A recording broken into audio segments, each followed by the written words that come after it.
আগামীতে দেশের বাইরে খেলোয়াড় পাঠানোর আগে নিরাপত্তার বিষয়টি যাচাই করে দেখা হবে বলে জানিয়েছেন প্রধানমন্ত্রী শেখ হাসিনা। বলেন, অন্য দেশের খেলোয়াড়দের যথাযথ নিরাপত্তা দিয়ে আসছে বাংলাদেশ, আগামীতেও তা অব্যাহত থাকবে। গণভবনে ভিডিও কনফারেন্সের মাধ্যমে কয়েকটি উন্নয়ন প্রকল্পের উদ্বোধনী অনুষ্ঠানে প্রধানমন্ত্রী আরও বলেন, প্রতিটি ক্ষেত্রে উন্নয়নই তার সরকারের লক্ষ্য। সকালে গণভবন থেকে ভিডিও কনফারেন্সে দ্বিতীয় কাঁচপুর সেতু, ঢাকা সিলেট মহাসড়কের ভুলতায় 4 লেন ফ্লাইওভারের একটি অংশ এবং লতিফপুর রেলওয়ে ওভারপাস উদ্বোধন করেন প্রধানমন্ত্রী।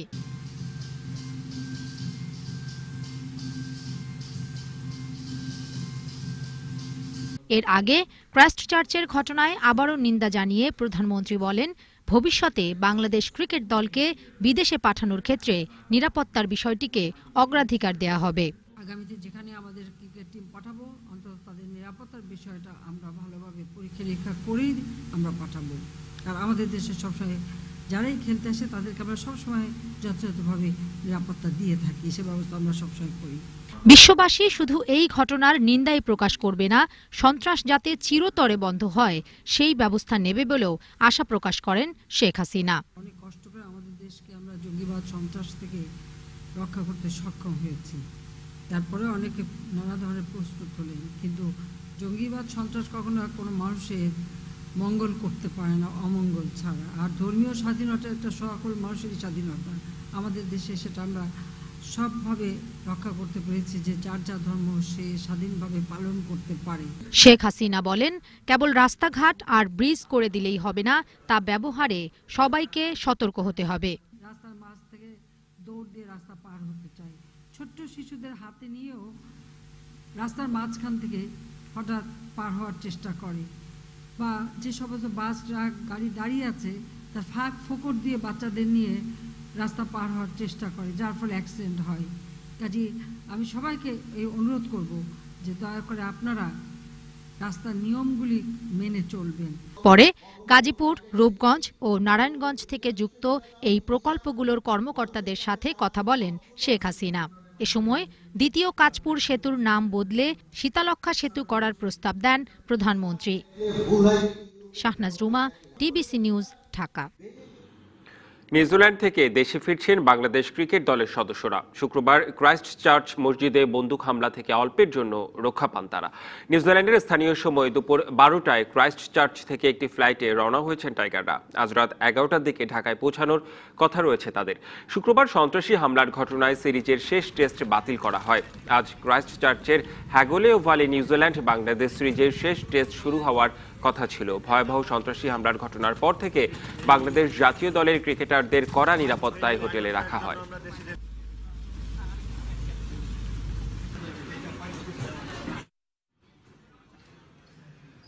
এই জিনিস থেকে বের হতে আমাদের বেশ কয়েকদিন সময় লাগবে, বাট হ্যাঁ, এটা ভালো যে ফ্যামিলির কাছে যাচ্ছে, বিকজ সবারই ফ্যামিলি ওয়ারিড, বিকজ এটাই আর কি। আশা করব যে আমরা যাই সময়ের সাথে জিনিসটা ওভারকাম করব। নিউজিল্যান্ডের ক্রাইস্টচার্চে দুটি মসজিদে হামলাকারী ব্রেন্টন টারান্টের বিরুদ্ধে হত্যার অভিযোগ আনা হয়েছে। 5 এপ্রিল টারান্টকে হাইকোর্টে তোলার আগ পর্যন্ত রিমান্ড দিয়েছে ক্রাইস্টচার্চের জেলা আদালত। ব্রেন্টন টারান্টের কাছে লাইসেন্স করা বন্দুকের পাশাপাশি অবৈধ অস্ত্রও ছিল। হামলার পরপরই প্রধানমন্ত্রী জ্যাসিন্ডা একে সন্ত্রাসী হামলা বলে আখ্যা দেন। তিনি বলেন, এটি নিউজিল্যান্ডের ইতিহাসে কলঙ্কময় দিনগুলোর একটি। শুক্রবারের ওই হামলায় 8 বাংলাদেশি সহ 49 জন নিহত হন, আহত হন 39 জন। তাদের মধ্যে অন্তত 11 জনের অবস্থা গুরুতর।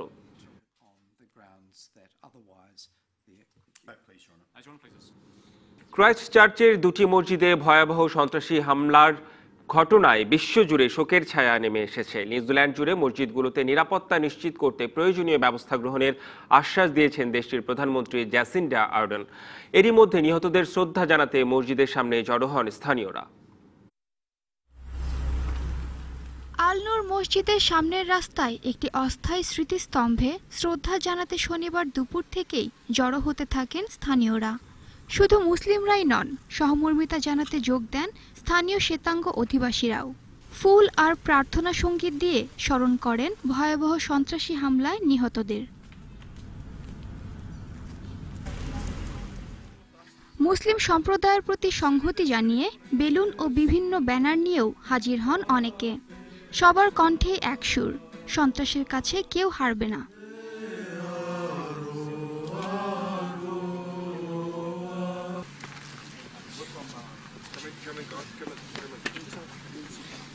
হামলা থেকে বেঁচে আসা ক্রাইস্ট চার্চবাসীরা জানালেন ভয়াবহ সেই অভিজ্ঞতার কথা। From the street until the mosque. রাস্তা থেকে মসজিদ পর্যন্ত শুধুই গুলির আওয়াজ শোনা যাচ্ছিল। তাড়াতাড়ি নামাজ শেষ করার চেষ্টা করছিলাম, কিন্তু পরে আর শেষ করতে পারিনি। তার আগেই বেশ কয়েকজনকে দেখলাম হামলাকারীর গুলিতে প্রাণ হারাতে। I found the sound of shooting coming close to me. এটা আমাদের সবার জন্যই ভীষণ দুঃখজনক। কঠিন সময় পার করছি আমরা। এখনো অনেকেই পরিবারের সদস্যদের খোঁজ পাচ্ছে না। কিভাবে এত অস্ত্র বেন্টন নিয়ে আসলো সে বিষয়ে তদন্ত করা হবে জানিয়ে প্রধানমন্ত্রী জ্যাসিন্ডা আর্ডেন নিউজিল্যান্ডবাসীর সাথে একাত্মতা প্রকাশ করেন। এছাড়া স্থানীয় পুলিশের সাহসিকতার প্রশংসাও করেন প্রধানমন্ত্রী জ্যাসিন্ডা। নিউজিল্যান্ডবাসীর সবার মতোই একই অনুভূতি হচ্ছে আমার। নিহতদের পরিবারের প্রতি আমার গভীর সমবেদনা। তবে যতদিন পর্যন্ত হুমকি মনে হয় ততদিন পর্যন্ত দেশের সব মসজিদে নিরাপত্তা নিশ্চিত করা হবে।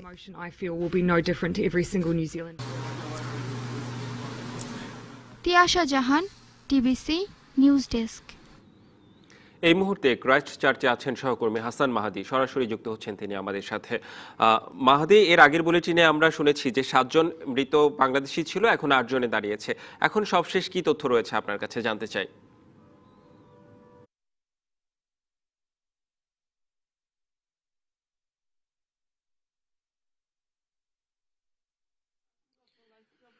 রেদওয়ান, ঠিক আগের বুলেটিনে আপনার সাথে আসলে যুক্ত হয়েছিলাম, তখন একটা খবরের আপডেট দিয়েছিলাম যে 7 জনের জায়গায় এখন 8 জন বাংলাদেশির মৃত্যুর খবর আনঅফিশিয়ালি আমরা নিশ্চিত হতে পেরেছি। আমাদের হাতে যেই সোর্স আছে সেই সোর্সের মাধ্যমে আমরা ব্যাপারটা জানতে পেরেছিলাম।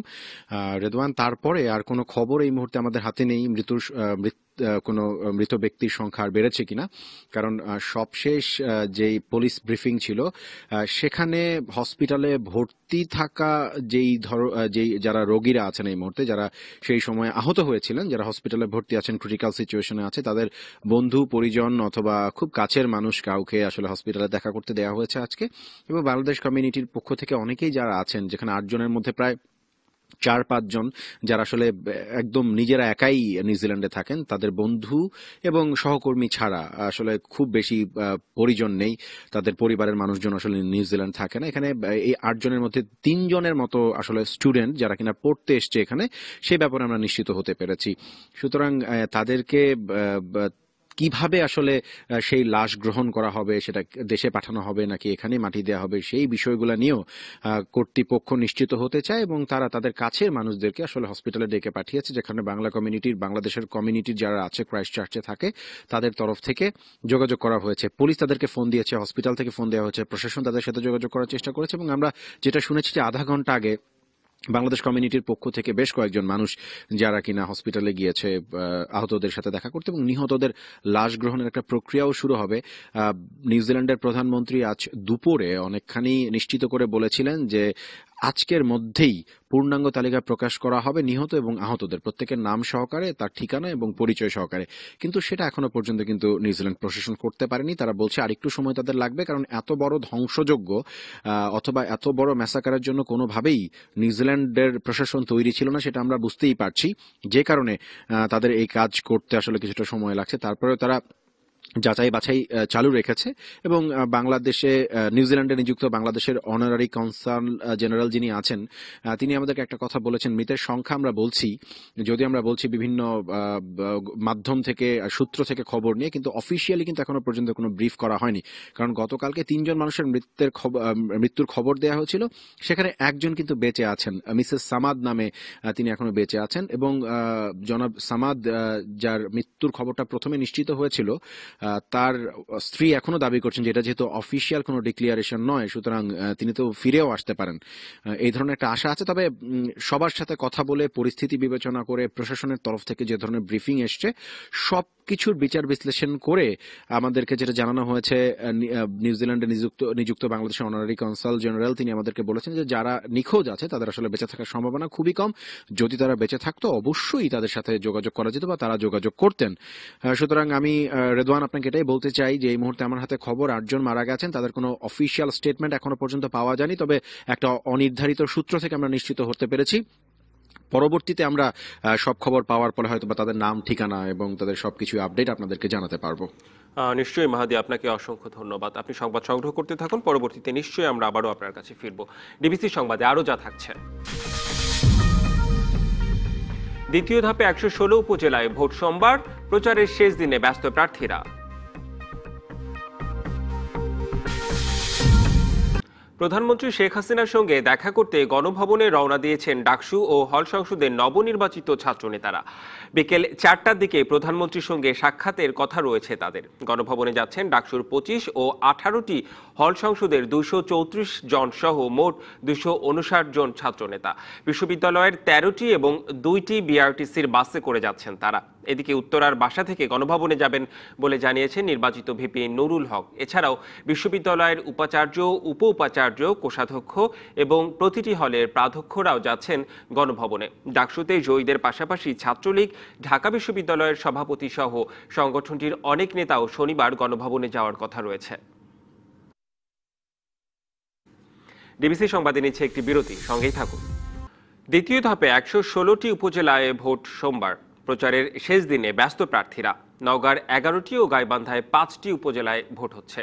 আইনি জটিলতায় গোবিন্দগঞ্জ উপজেলায় নির্বাচন স্থগিত করা হয়েছে, তবে অন্য উপজেলায় গণসংযোগ করছেন প্রার্থীরা। ভোটাররা বলছেন যোগ্য প্রার্থীকে বেছে নিতে চান তারা। নওগাঁর ধামইরহাট উপজেলা চেয়ারম্যান পদে প্রতিদ্বন্দ্বিতা করছেন 5 জন। ভাইস চেয়ারম্যান ও মহিলা ভাইস চেয়ারম্যান পদে লড়ছেন আরও 8 জন। মনোনয়নপত্র জমা দেওয়ার পর থেকেই নির্বাচনী প্রচারণায় ব্যস্ত সময় পার করছেন প্রার্থীরা। আমি শতভাগ আশাবাদী এই নির্বাচনে আমি বিপুল ভোটে জয়লাভ করে একটি সুখী, সমৃদ্ধশালী ধামইরহাট গঠন করার জন্য সচেষ্ট থাকব। এই ধামইরহাট একটা অবহেলিত এলাকা। এই এলাকাটিকে একটি জাতীয় এবং আন্তর্জাতিক মানের জনপদের পরিণত করার দৃঢ় প্রত্যয় নিয়ে আমি নির্বাচনে আসছি। দীর্ঘ 15 বছর ধরে জনসভায় কাজ করেছি, এই জন্যই জনগণের পাশে থাকবো এবং জনগণ আমাকে ইনশাল্লাহ ভোট দিবে। সব শ্রেণীর সকল পেশাজীবী মানুষের পাশে দাঁড়ায়, সবাই আমাকে ইনশাল্লাহ এর জন্য ভোট দিবে। ভোটারদের আশা সুষ্ঠু হবে নির্বাচন, আর জয়ী হবেন যোগ্য প্রার্থী। এদিকে শান্তিপূর্ণ পরিবেশে ভোট গ্রহণ হবে বলে আশা করছেন নির্বাচন কর্মকর্তা। অত্যন্ত সুন্দর, সুষ্ঠু এবং অবাধ নিরপেক্ষ একটি নির্বাচন হবে এবং সবাই ভোটাররা নির্বিঘ্নে ভোটাধিকার প্রয়োগ করবে এবং ভোট প্রদান করবে। এই উপজেলায় মোট ভোটার সংখ্যা 1,42,692 জন।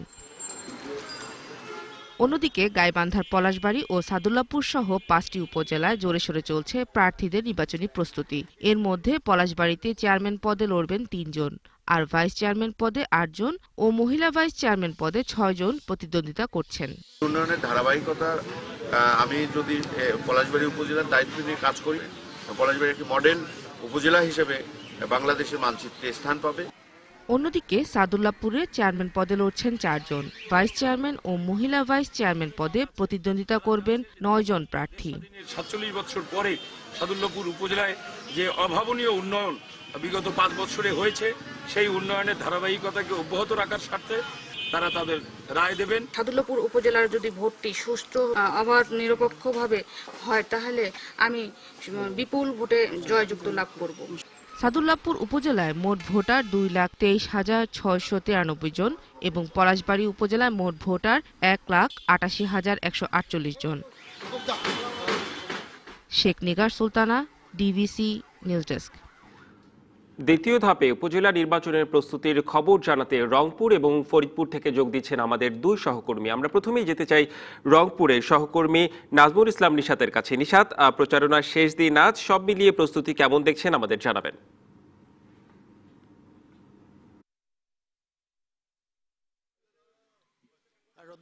রংপুরে মূলত 6টি উপজেলায় দ্বিতীয় ধাপে ভোট হচ্ছে এবং যে 6টি উপজেলায় ভোট হচ্ছে আমরা কিন্তু দেখেছি যে আজকে প্রচারণার শেষ দিনে প্রার্থীরা তাদের যতটুকু সময় রয়েছে সেই সময়টুকু তারা কাজে লাগাচ্ছেন এবং ভোটারদের দ্বারে দ্বারে যাচ্ছেন। এখানে 6টি উপজেলায় 54টি ইউনিয়ন রয়েছে এবং যারা উপজেলা চেয়ারম্যান এবং ভাইস চেয়ারম্যান পদে প্রতিদ্বন্দ্বিতা করছেন তাদের সবাই দেখছি যে তারা বিভিন্ন ধরনের প্রতিশ্রুতি কিন্তু ভোটারদেরকে দিচ্ছেন, মূলত এলাকার উন্নয়ন, মাদক সন্ত্রাসমুক্ত উপজেলা গঠন এবং পাশাপাশি শিক্ষা খাতে তারা উন্নয়ন করবেন, এরকম বিভিন্ন ধরনের প্রতিশ্রুতি তারা ভোটারদের দ্বারা দ্বারা যাচ্ছেন এবং এই প্রতিশ্রুতিগুলি তারা ভোটারদেরকে দিচ্ছেন। তবে ভোটারদের সাথেও আমরা কথা বলেছি, এখানকার যে 6টি উপজেলায় ভোট হচ্ছে সেই উপজেলার ভোটাররা যারা বলছেন যে প্রার্থী যারা নির্বাচিত হবার পরে কিন্তু এলাকার উন্নয়নে কিংবা জনগণের সাথে তাদের সেই ধরনের সম্পৃক্ততা পরবর্তীতে লক্ষ্য করা যায় না। সেই বিষয়গুলিকে তারা মাথায় রাখবেন এবং সেই বিষয়গুলিকে মাথায় রেখেই তারা তাদের মূল্যবান ভোট কিন্তু তারা প্রয়োগ করবেন এবং যে প্রার্থীরা মূলত এলাকার উন্নয়ন করবেন এবং বিপদে আপদে যারা যে প্রার্থীদেরকে কাছে পাবেন এমন প্রার্থী তারা নির্বাচিত করবেন। আরেকটি বিষয় জানিয়ে রাখি, যেহেতু দিন পেরুলেই ভোট, সেই ভোট যাতে সুষ্ঠুভাবে অনুষ্ঠিত হয় সেটি সম্পন্ন করতে এখানকার যারা রিটার্নিং কর্মকর্তা রয়েছেন, নির্বাচন কর্মকর্তা রয়েছেন, তারা কিন্তু সব ধরনের প্রস্তুতি নিয়েছেন। এখানে 19 জন নির্বাহী ম্যাজিস্ট্রেট থাকবেন এবং 3 জন জুডিশিয়াল ম্যাজিস্ট্রেট থাকবেন। এছাড়াও পুলিশের স্ট্রাইকিং ফোর্স থাকবে এবং প্রতিটি ভোট কেন্দ্রে পর্যাপ্ত সংখ্যক আনসার বাহিনী, পুলিশের সদস্য তারা কিন্তু নিয়োজিত থাকবেন এবং তারা যেটি বলছেন যে একটি অবাধ, সুষ্ঠু এবং নিরপেক্ষ ভোট এবং একটি গ্রহণযোগ্য ভোট যাতে উপহার দেওয়া যায় সেই বিষয়ে তারা বদ্ধপরিকর এবং তারা আমাদেরকে আরও জানিয়েছেন যে কোনো কেন্দ্রে যদি নাশকতার ঘটনা ঘটে কিংবা ভোট কারচুপির ঘটনা ঘটে তাৎক্ষণিকভাবে সেই কেন্দ্রটিতে ব্যবস্থা নেওয়া হবে এবং ভোট গ্রহণ বন্ধ করে দেওয়া হবে। মূলত তাদের যেটি ভাষ্য যে রংপুরের যে 6টি উপজেলায় ভোট হচ্ছে এই 6টি উপজেলায় আসলে কোনো ধরনের অরাজক পরিস্থিতি তারা মেনে নেবে না এবং সব ধরনের প্রস্তুতি তাদের রয়েছে। পাশাপাশি এখানকার আইন শৃঙ্খলা বাহিনীর সদস্য যারা নিয়োজিত থাকবেন, রংপুর রেঞ্জ ডিআইজির সাথেও কথা হয়েছে, তিনি যেটি বলছেন তাদের পুলিশ বাহিনী, আর্মস পুলিশ থেকে শুরু করে সাধারণ পুলিশও তারা বিভিন্ন ভোট কেন্দ্রে থাকবে, স্ট্রাইকিং ফোর্স থাকবে এবং সবকিছু মিলে আমরা এখন পর্যন্ত আশা করতে পারি যে একটি উৎসবমুখর পরিবেশে রংপুরের যে 6টি উপজেলায় ভোট গ্রহণ হবে সেটি অনুষ্ঠিত হবে ইনশাল্লাহ। হ্যাঁ নিশাদ, আপনাকে ধন্যবাদ। আমরা চলে যেতে চাই এবার একটু ফরিদপুরে রয়েছেন আমাদের সহকর্মী মাহবুবুল হক পিকুল। রংপুর থেকে আমরা শুনছিলাম উপজেলা নির্বাচনের সার্বিক অবস্থা, ফরিদপুরে কি অবস্থা আমাদের জানাবেন।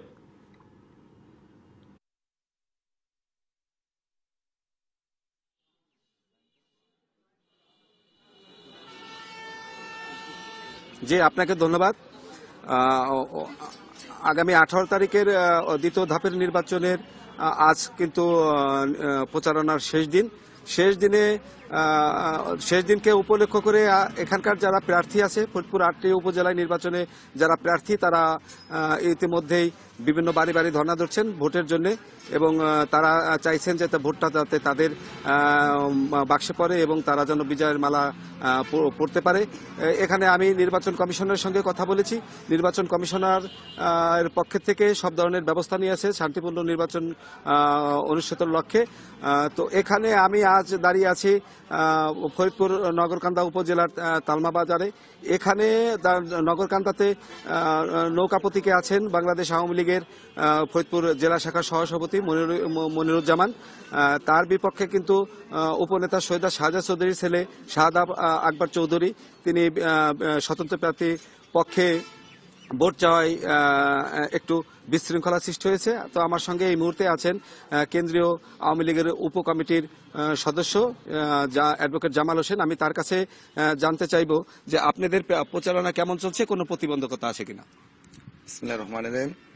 ইনশাআল্লাহ আমাদের প্রচারণা খুব ভালো চলছে। আমরা যেখানেই যাচ্ছি নৌকার গণজোয়ার, বাংলাদেশ আওয়ামী লীগ মনোনীত প্রার্থী নগরকান্দা উপজেলার সাবেক চেয়ারম্যান মনিরুজ্জামান সর্দারের পক্ষে যেখানে আমরা ভোট চাইতে যাচ্ছি নৌকার পক্ষে ইনশাল্লাহ সেখানে গণজোয়ার হচ্ছে। নৌকার কোনো বিকল্প কোনো প্রার্থী ইনশাল্লাহ আগামী 18 তারিখে থাকবে না, বিপুল ভোটে নৌকা জয়লাভ করবে, এটা আমরা 100% আশাবাদী। কিন্তু নির্বাচনের পরিবেশ নষ্ট করার জন্য আমাদের এই নগরকান্দা এবং সালতার যে মাননীয় সংসদ, ওনার সন্তান লাবু চৌধুরী সে অরাজকতা সৃষ্টি করছেন, বিভিন্ন জায়গায় আমাদের মিছিল মিটিং এর উপরে হামলা করছেন, আমাদের নেতাকর্মীদেরকে ভয়ভীতি দেখাচ্ছেন। যে 18 তারিখের নির্বাচনটা আমরা মনে করতেছি প্রশাসন যথেষ্ট ভূমিকা পালন করছেন নিরপেক্ষ নির্বাচনের স্বার্থে, কিন্তু শাহাদাব আকবর লাবু চৌধুরী এবং তার কিছু সমর্থক যারা সন্ত্রাসী কার্যকলাপের মাধ্যমে ইতিপূর্বে নগরকান্দা এবং সালতায় বিভিন্ন নৌকা প্রতীকের সমাবেশ ভাঙচুর করেছে, নৌকার নেতা কর্মীদেরকে মারধর করছে এবং তারা পরিকল্পনা করছে যে 18 তারিখে বিশেষ করে নগরকান্দা উপজেলার 2টি ইউনিয়ন চরদশর্দি এবং কাইচাল ইউনিয়ন, সালতা উপজেলার গোট্টি ইউনিয়ন এবং আটঘর ইউনিয়ন, এই 4টি ইউনিয়ন তারা জোরপূর্বক ভোট নিয়ে যাবে স্বতন্ত্র প্রার্থীর পক্ষে। এখানে আছে শাহজামান বাবুল কাজী আর সালতাতে আছে অদুত, এদেরকে মদত দিচ্ছেন আমাদের উপনেতার ছেলে লাবু চৌধুরী। তাই আমি চাই যে অবাধ একটি সুষ্ঠু নিরপেক্ষ নির্বাচনের স্বার্থে আমার এই ডিবিসি সাংবাদিকের মাধ্যমে আমাদের নির্বাচন কমিশন সচিবালয় এবং বাংলাদেশের প্রধানমন্ত্রী গণতন্ত্রের মানুষকন্যা শেখ হাসিনার কাছে দৃষ্টি আকর্ষণ করেছে যাতে সুষ্ঠু নিরপেক্ষ নির্বাচন উপহার দেয় এই 2 উপজেলায়। এখনকার মতো আমার কাছে এই ছিল সর্বশেষ নির্বাচনের। বিপুল, আপনাকে অসংখ্য ধন্যবাদ। রংপুর এবং ফরিদপুর থেকে আমাদের 2 সহকর্মী উপজেলা নির্বাচনের খবরাখবর জানাচ্ছিলেন। চলে যাচ্ছি পরবর্তী খবরে। প্রধানমন্ত্রী শেখ হাসিনার সঙ্গে দেখা করতে গণভবনের পথে রওনা হয়েছেন ডাকসু ও হল সংসদের নবনির্বাচিত প্রতিনিধিরা। ঢাকা বিশ্ববিদ্যালয়ে আছেন সহকর্মী সাইফুল ইসলাম জুয়েল। এই বিষয়ে জানতে সরাসরি যুক্ত হচ্ছি তার সাথে। জুয়েল, এখন কি অবস্থা সব মিলিয়ে আমাদের জানাবেন?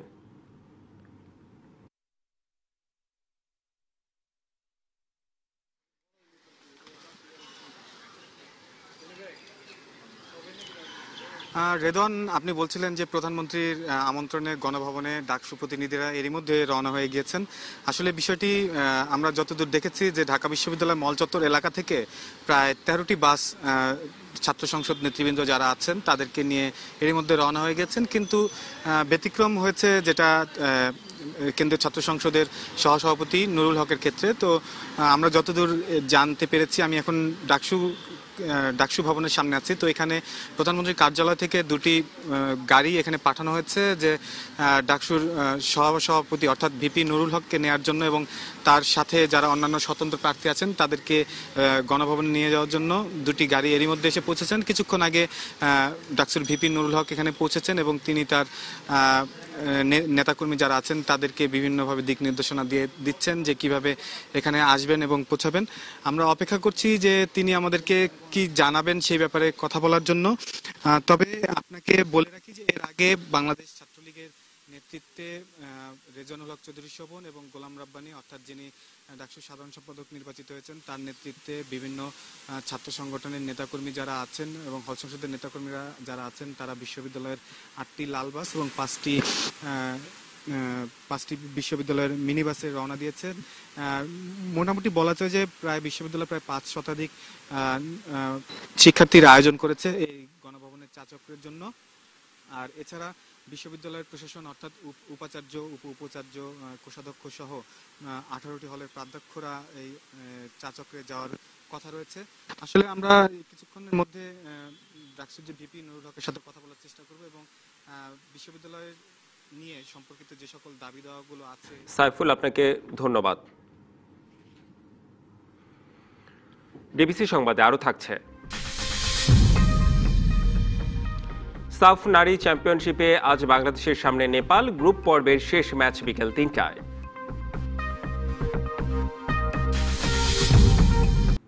মার্চ এপ্রিল এই 2 মাস সব ধরনের মাছ ধরার উপর নিষেধাজ্ঞা থাকলেও তা মানছে না ভোলার জেলেরা। এতে ইলিশ সংরক্ষণে সরকারের অভিযান ভেস্তে যাওয়ার আশঙ্কা দেখা দিয়েছে। জেলেরা বলছেন পেটের দায়ে বাধ্য হয়েই মাছ ধরতে যাচ্ছেন তারা। তবে অপরাধীকে কোনো ছাড় না দেওয়ার কথা জানালেন জেলা প্রশাসক। ভোলা শহর থেকে 4 কিলোমিটার দূরে তুলাতুলি মাছঘাট। নিষেধাজ্ঞার মধ্যেও সেখানে প্রকাশ্যে চলছে মাছ বেচাকেনা। একটু পর পর মেঘনা তেতুলিয়া নদী থেকে জেলেরা মাছ নিয়ে হাজির হচ্ছে বিক্রির জন্য। নদীর এক পাশে আড়ালে ঝুড়িতে বরফ দিয়ে সাজানো হচ্ছে ইলিশ সহ অন্যান্য মাছ। নির্দিষ্ট কিছু অসাধু আড়তদার ও ব্যবসায়ীরা এসব মাছ কিনে বাজারে বিক্রি করছে। ডিবিসি নিউজের ক্যামেরায় ধরা পড়লেও ইলিশ কেনার বিষয়টি স্বীকার করছেন না তারা। আমরা অভিযানের সময় কোনো ইলিশ মাছ টাছ কিনি না, ওই দুয়া মাছ টাছ কিনি, সেবা মাছ টাছ কিনি, আর জালিয়ারও তো খাইয়া বাস টাছ তৈব। জেলেরা বলছেন সময় মতো সরকারি পুনর্বাসনের চাল না পাওয়ায় পেটের দায়ে নদীতে নামতে বাধ্য হচ্ছেন তারা। আমরা কোনো জেলেদের কাট পাইতেছি না, এই জন্য আমরা বাধ্য হইয়া পেটের ধান্দায় নদীতে নামিয়ে মাছ ধরতেছি। কি করবো, পেটের টানে তো আর পারি না কিছু করতে। সরকার আমাকে চাউল দেয় লাস্টে অভিযানের, যদি আগে দিত তাহলে আমাকে একটু ভালো হইতো। 7 জনে 7টা কাঠ পাইতাম, তাহলে তো আমরা জেলে বাইরে চুরি করে অনেক জেলে মাছ ধরে এই মাছগুলো আর ধরতো না।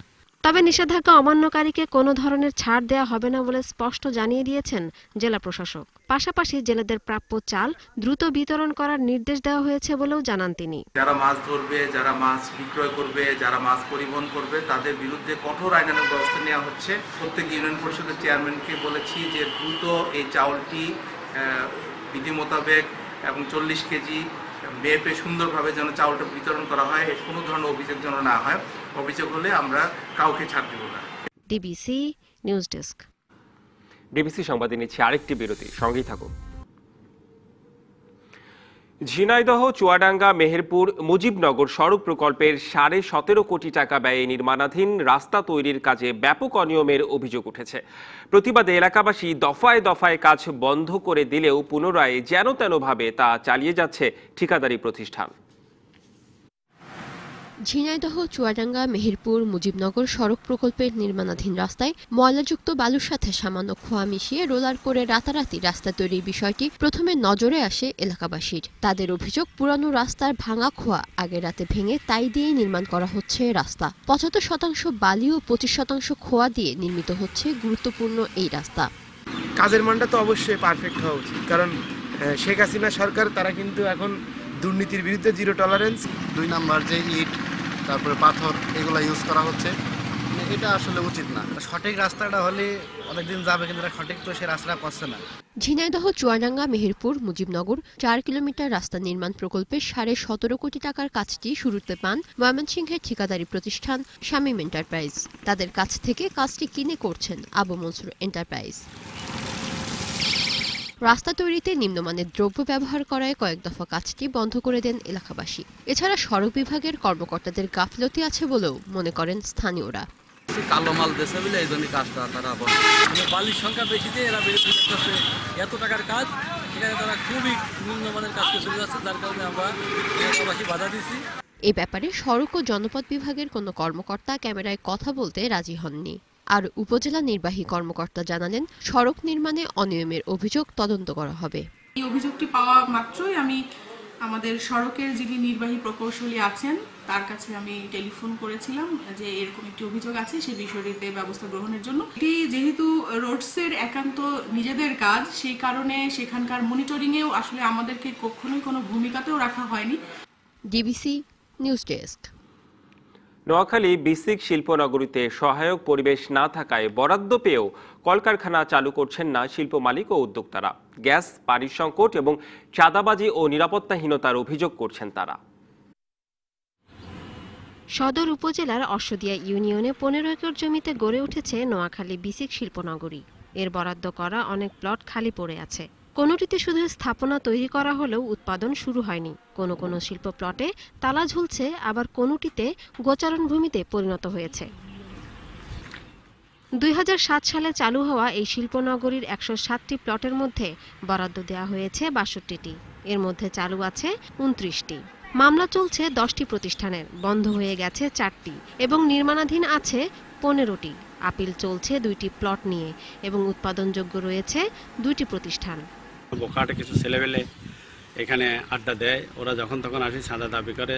বিসিকের যে বাউন্ডারি এরিয়া, এটা বাউন্ডারি এরিয়া নাই।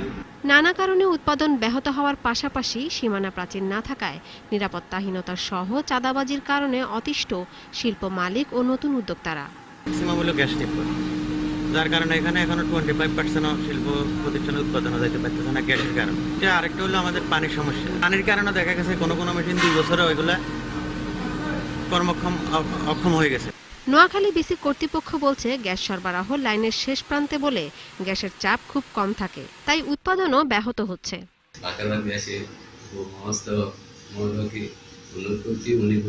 নোয়াখালীর পৌরলেনের রাস্তা কাজ শেষ হওয়ার সাথে সাথে যতটুকু আমাদের চাপের প্রয়োজন ততটুকু টায়ার গ্যাস লাইন বসাইয়ে শিল্পনগরী হবে। এই শিল্পনগরে 7000 লোকের কর্মসংস্থানের কথা থাকলেও এখন কাজ করছে 2000-এরও কম লোক। DBC news desk. বাংলাদেশ তথ্য বাতায়নের হালনাগাদ তথ্য নেই নোয়াখালী জেলা অংশে। সংশ্লিষ্ট সরকারি কর্মকর্তাদের উদাসীনতা, জবাবদিহিতার অভাবে এমনটি ঘটছে বলে অভিযোগ। অন্যদিকে তথ্য হালনাগাদ করতে সংশ্লিষ্টদের নির্দেশ দেওয়া হয়েছে বলে জানালেন জেলা প্রশাসক। রূপকল্প 2021 বাস্তবায়ন এবং ডিজিটাল বাংলাদেশ গড়ার লক্ষ্যে দেশে হয়েছে বিশ্বের সবচেয়ে বড় ওয়েব পোর্টাল বাংলাদেশ তথ্য বাতায়ন। 2014 সালে এর আওতায় আনা হয় নোয়াখালী জেলাকে। তবে মনিটরিং, সরকারি কর্মকর্তাদের উদাসীনতা আর জবাবদিহিতার অভাবে মানুষ এর সুফল পাচ্ছে না। প্রধান সমস্যা হচ্ছে তথ্যের অপর্যাপ্ততা।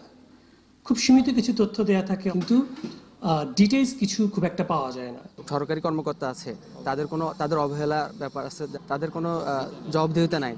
জেলা পোর্টালে দেখা যায় তথ্য প্রদানকারী কর্মকর্তাদের হিসেবে যাদের নাম উল্লেখ আছে তাদের কেউ কেউ অন্য জেলায় বদলি হয়ে গেছেন। আবার কোনো কোনো অধিদপ্তরের তথ্য বাতায়নে এখনো পর্যন্ত কোনো তথ্য যুক্ত করা হয়নি। ওয়েবসাইটে গিয়ে ব্রাউজ করে দেখলাম যে অতটা তথ্য উপাত্ত না। ওয়েবসাইটে গেলে আমরা দেখা যায় যে জরুরি ইনফরমেশনগুলো পাচ্ছি না, তখন আমাদের সশরীরে ওইখানে উপস্থিত থাকতে হয়। তথ্যের অপর্যাপ্ততা ও হালনাগাদ না করার পেছনে জনবল সংকট এবং যোগ্য লোকের অভাবকে দায়ী করলেন কর্মকর্তারা। আপ টু ডেট করার চেষ্টা চালিয়েছি অনেকবার, আমরা করব সম্ভবত। আমরা খুব চাপের মধ্যে আছি, বিশেষ করে ইলেকশনের কাজ সবসময়, আমাদের লোকজন তো কম, লোকবল খুবই কম আমাদের। তথ্য বাতায়ন হালনাগাদ না থাকার বিষয়টি স্বীকার করে এই মাসের মধ্যে সব দপ্তরকে তাদের নিজস্ব ওয়েবসাইটগুলোকে হালনাগাদ করার নির্দেশ দেওয়া হয়েছে। ইতিমধ্যে জেলা প্রশাসন থেকে আমি তাদেরকে নির্দেশনা দিয়েছি, স্বাধীনতা দিবসের আগেই প্রত্যেকটি ওয়েবসাইট যেন হাল থাকে এবং জনগণ যেন তাদের উপযোগী প্রত্যেকটি সেবায় যেন তারা পেয়ে থাকে। DBC news desk. এ পর্যায়ে নিচ্ছি আরও একটি বিরতি, সঙ্গেই থাকুন। দেশের বাইরের খবর।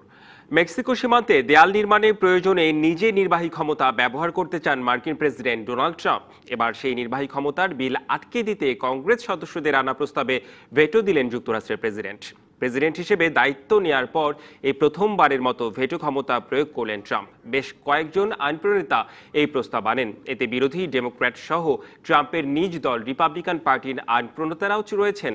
এর আগে বৃহস্পতিবার মার্কিন সিনেট 47 থেকে 41 ভোটে প্রেসিডেন্টের জরুরি অবস্থা ঘোষণাকে প্রত্যাখ্যান করে। মেক্সিকো সীমান্তে তার প্রস্তাবিত দেয়ালের জন্য কংগ্রেসকে পাশ কাটিয়ে অর্থ সংগ্রহের উদ্দেশ্যে চলতি বছরের 15 ফেব্রুয়ারি তিনি এই জরুরি অবস্থা ঘোষণা করেন। 2016 সালে মার্কিন প্রেসিডেন্ট নির্বাচনের প্রচারণার সময় যে কোনো মূল্যে যুক্তরাষ্ট্র মেক্সিকো সীমান্তে দেয়াল নির্মাণ করার প্রতিশ্রুতি দিয়েছিলেন ডোনাল্ড ট্রাম্প।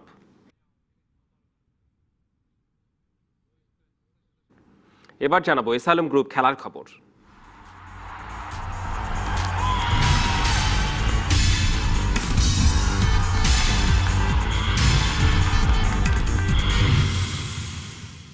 সাফ নারী চ্যাম্পিয়নশিপের গ্রুপ পর্বে নিজেদের শেষ ম্যাচে আজ নেপালের বিপক্ষে লড়বে বাংলাদেশ। বিরাটনগরের শহীদ রঙ্গশালা স্টেডিয়ামে ম্যাচ শুরু হবে বিকেল 3টায়। আসরের সেমিফাইনাল নিশ্চিত হওয়ায় বাংলাদেশ এই ম্যাচ জিতে গ্রুপ চ্যাম্পিয়ন হতে চায়। তবে হোম টিমের বিপক্ষে কাজটা সহজ হবে না মোটেও। গ্যালারি ভরা দর্শক থাকবে না পক্ষে। তবে সেসবের কোনো কিছুকেই পাত্তা না দিয়ে খেলায় মনোযোগ লাল সবুজের মেয়েদের। সেমিফাইনালে প্রতিপক্ষ হিসেবে ভারতকে না চাইলে জিততেই হবে নেপালের সাথে। সেই সমীকরণ মাথায় রেখেই মাঠে নামছে বাংলাদেশ।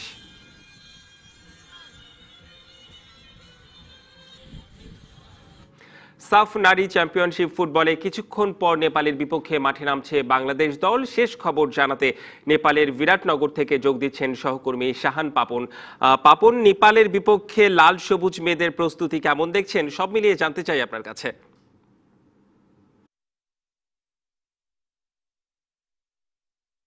আসলে কিছুক্ষণ আগে শুরু হয়ে গেছে, অর্থাৎ গা গরবের যে প্রস্তুতিটা থাকে ম্যাচের আগে সেটা কিন্তু শুরু হয়ে গেছে। অর্থাৎ স্থানীয় সময় দুপুর 1টায় টিম বাস, অর্থাৎ বাংলাদেশ দলকে বহনকারী টিম বাস স্টেডিয়ামে এসে পৌঁছায় এবং মেয়েরা তার কিছুক্ষণ পরেই কিন্তু মাঠে নেবে ওয়ার্ম আপ শুরু করে এবং সেটা এখনও বিদ্যমান রয়েছে।